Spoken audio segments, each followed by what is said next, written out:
My daughter did not deserve this, and I want the killer to go to jail forever. She was a bright soul. Crystal, wow. I can't believe I'm even doing this right now. Crystal is an awesome person. I talked to her a couple hours right before everything had happened. This is 21-year-old Crystal Crockett, and these are the twins she had given birth to. On June 14th, 2021, around 9 p.m., surveillance footage captured Crystal Crockett walking into Rush University Medical Center alongside a male companion. At around 6:15 a.m. the following morning, the same cameras recorded them again, but this time, leaving the hospital. Just a few minutes later, police would respond to a 911 call about multiple gunshots heard in a secluded parking lot behind an apartment building on the 4500 block of South Wabash Avenue. When officers arrived, they discovered a devastating scene. A young woman had been shot multiple times, but what they didn't expect was to find the lifeless body of Crystal, the same woman who just hours earlier had given birth to premature twins. In fact, this case bears an eerie resemblance to the one I covered just last weekend. Do you remember the 19-year-old mother of 4 who was shot dead moments after giving birth to twins? If you've not watched this, I'll leave a link at the end of this video. Now, let's look at the life and death of Crystal Crockett. Bronzeville, Chicago. A relatively peaceful neighborhood where most families had lived for generations. The kind of place where neighbors greeted each other by name, and help was always just a doorstep away. Among them was 21-year-old Crystal Crockett, a young woman whose presence left a lasting impression on everyone who knew her. Crystal's journey began in Downers Grove, Illinois, where she was raised alongside her siblings by their mother, Kylia Robinson. From a young age, Crystal stood out. She was described by her loved ones as kind, vibrant, deeply compassionate, and quietly resilient. Her mother, Kylia, often said she was the sweet, shy one, but always incredibly thoughtful. Described by loved ones as kind, vibrant, and deeply compassionate, she loved taking care of people. Crystal had a natural gift for caring for others. It came as no surprise when she chose to pursue a career in nursing. She decided to move to Bronzeville, Chicago to achieve that goal. She began working as a home health aide and was pursuing a nursing degree at Malcolm X College in Chicago. Nursing wasn't just a profession to her. It felt like a calling she would never live to fulfill. She had moved into the city not only to follow her dreams, but also to help care for her grandmother, as she had done for her grandfather before he passed. Her sister said Crystal genuinely loved caring for people, and that passion showed in everything she did. Family meant everything to her, and so did her dream of helping others. Whether through her studies, her job, or her caregiving, Crystal poured her heart into service with quiet strength and dedication. So it wasn't surprising when she caught the eye of someone who would change her life for better or worse.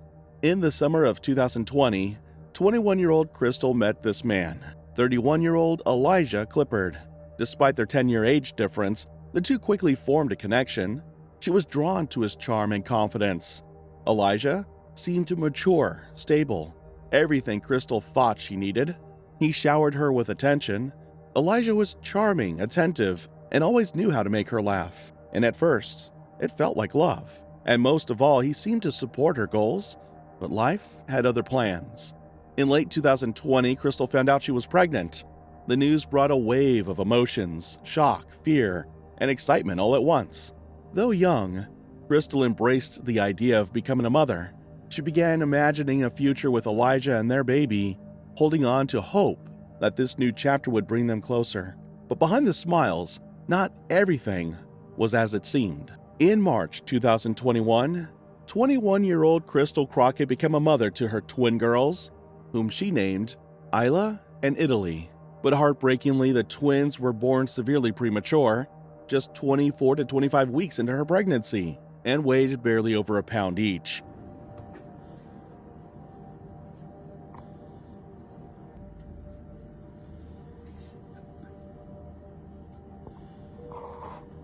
Doctors warned the family of the risks, but Crystal wasn't giving up. She was at Rush University Medical Center every single day, walking through those glass doors with anxiety and hope, comforting her babies, singing to them, reading to them, letting them hear her voice, even when they were too small to open their eyes, but hoping that, as long as she showered the twins with love, they would continue to grow. Thankfully, Crystal didn't have to go through the journey alone. She was surrounded by a support system of caring family and friends.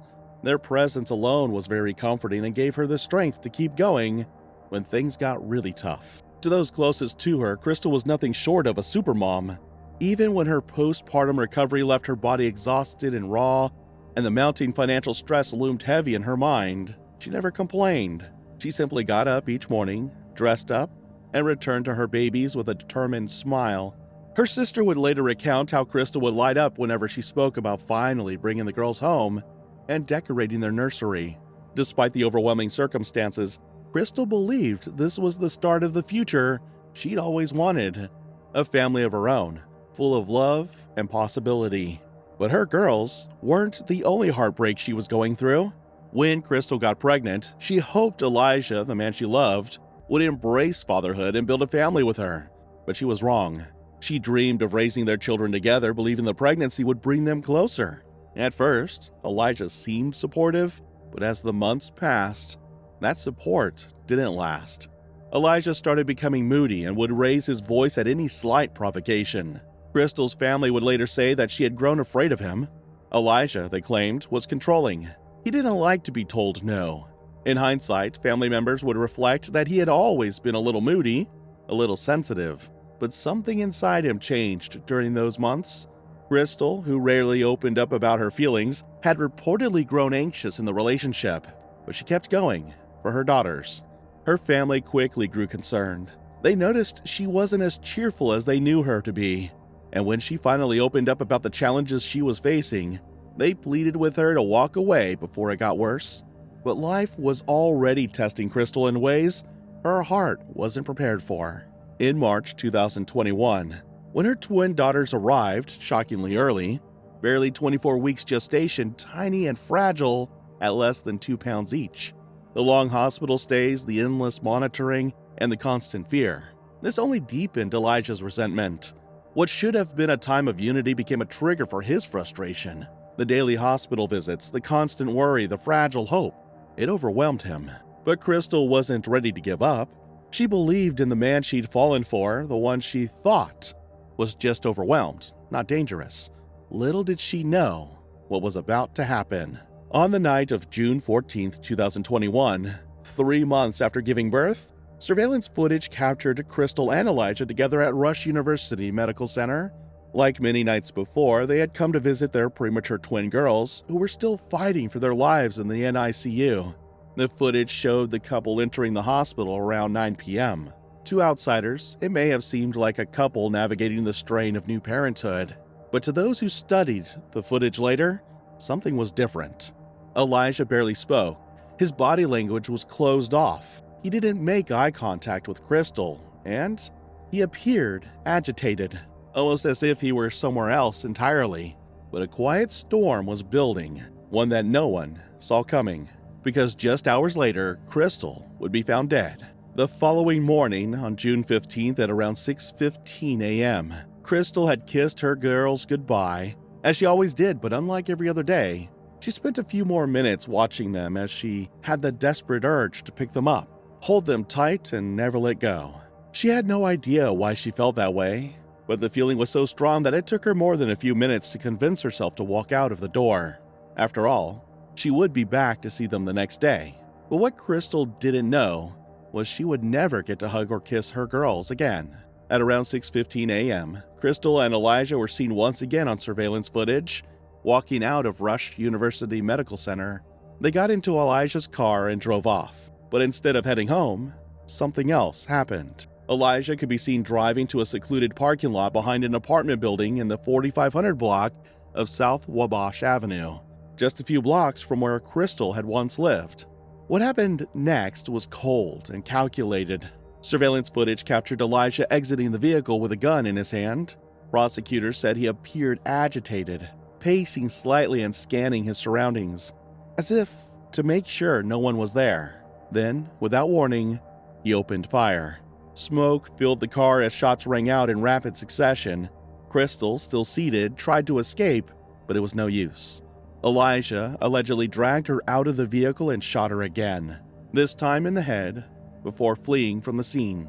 A nearby resident, startled by the gunfire, rushed outside. What they found was devastating. They found 21-year-old Crystal Crockett lying on the ground, barely breathing. They immediately called 911. First responders arrived within minutes, but there was little they could do. It was too late. Crystal Crockett was pronounced dead at the scene. She was just 21 years old, a young mother who had spent the night before whispering to her premature daughters in the NICU, unaware it would be her last. Just hours earlier, she had been full of hope, making plans for when her girls could finally come home. No one imagined that by morning, her life would be stolen so violently, most especially by the father of her baby girls. New at 10 tonight, we are hearing from the family of a young mother who was gunned down 3 months after giving birth to premature twins. Tonight, her boyfriend is charged with murder, and the baby girls are still in the hospital without their mother by their side. My daughter did not deserve this, and I want the to go to jail forever. A grieving mother and the siblings of Crystal Crockett came to Chicago Police Headquarters from Downers Grove today to speak exclusively to ABC7's Michelle Gallardo. Crystal was just 2 years away from getting her nursing degree at Malcolm X College and was thrilled to be a new mom to little Isla and Italy. Crystal was really happy to be a mom. She was super excited. It's like soon as she became a mom, she hit the ground running. She loved taking care of people. She loved taking care of my grandmother. She worked as a home health aide for my grandfather before he passed. And she just loved her job. And she just always liked nursing. Prosecutors say the father of the babies, 31-year-old Elijah Clippard, Crystal in cold blood in an alley at 45th and Wabash. Hospital videos show the couple at the hospital the day before, and surveillance video shows the couple early the next morning. Clippard with a gun, shooting her several times. They had been dating since last summer. When the news broke out, her family's world collapsed. The vibrant young mother they had just seen at the hospital, smiling through exhaustion, holding on to hope, was gone. The same woman who had been planning her daughter's homecoming now wouldn't make it home herself. Authorities quickly launched an investigation, and the trail led straight to 31-year-old Elijah Clippard. Surveillance footage from the hospital showed him and Crystal leaving together just before dawn. Moments after the shooting, CTA cameras captured him walking briskly through a nearby train station, alone, wearing the same clothes.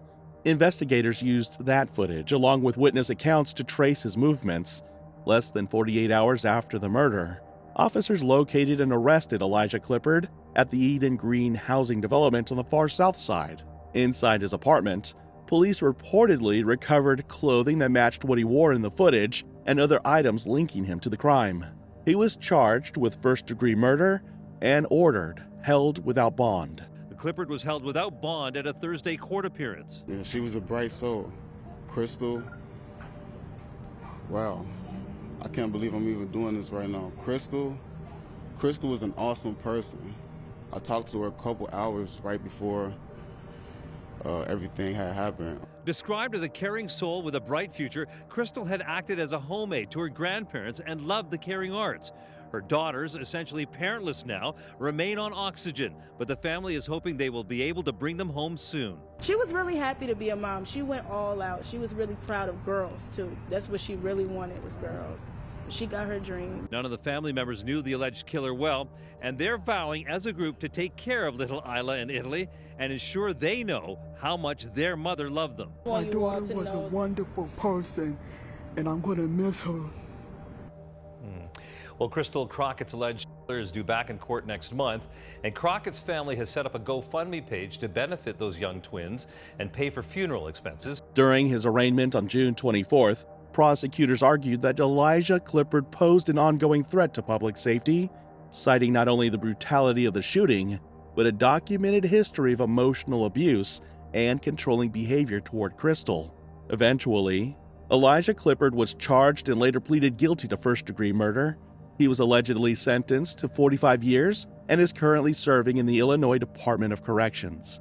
For Crystal's family, the sentencing brought a measure of accountability, but no sentence could undo the pain or fill the silence left behind. At a June 27, 2021 press conference outside police headquarters, Crystal's grief-stricken family gathered to honor her spirit and demand justice. Her mother, Kylia Robinson, could barely speak through tears. Crystal's brother, Creston Robinson, recalled speaking to her just hours before the shooting. wishing now that he had done more to protect her. Her sister remembered Crystal's quiet joy, the strength she carried every day for her daughters, and the dreams she had been building. Advocate Andrew Holmes, who stood alongside the family, voiced what everyone felt. He shared that Elijah didn't just take a mother's life, he stole the future from 2 innocent little girls. Crystal had been just 2 years away from earning her nursing degree at Malcolm X College. She had dreams, not only for herself, but for the daughters she fought so hard to bring into the world. That dream she would never achieve. Meanwhile, Crystal's twin daughters remained in the NICU, growing stronger with each passing day. But they would never know the woman who had fought so fiercely to bring them into the world. The girls, born at just 24 weeks, were still fighting their own battle to survive, unaware that their world had already been changed forever. Crystal's mother and sister, though grieving, stepped into new roles overnight, not just as guardians, but as keepers of Crystal's memory. They made a vow to raise Ilya and Italy with all the love Crystal would have poured into them. They would be told who their mother was, how brave she had been, how deeply she had loved, and how her strength now lived on in them. The family has set up a GoFundMe to help cover Crystal's funeral expenses and support her twin daughters. The fundraiser quickly became a space for mourners to leave messages of love and heartbreak, strangers, friends, and community members alike sharing in their grief. Every donation was more than financial. It was a gesture of solidarity, a way to honor a life taken too soon, and to help the girls left behind grow up surrounded by the support their mother no longer could give. The case of 21-year-old Crystal Crockett is more than just a story of domestic violence. It is a warning, a cry for justice, and a plea for change. How many more women live in silence, afraid to speak, hoping things will get better? How many families must bury daughters, sisters, and mothers before someone listens? Let me know what you think in the comments section below. Here are a few more videos you might like.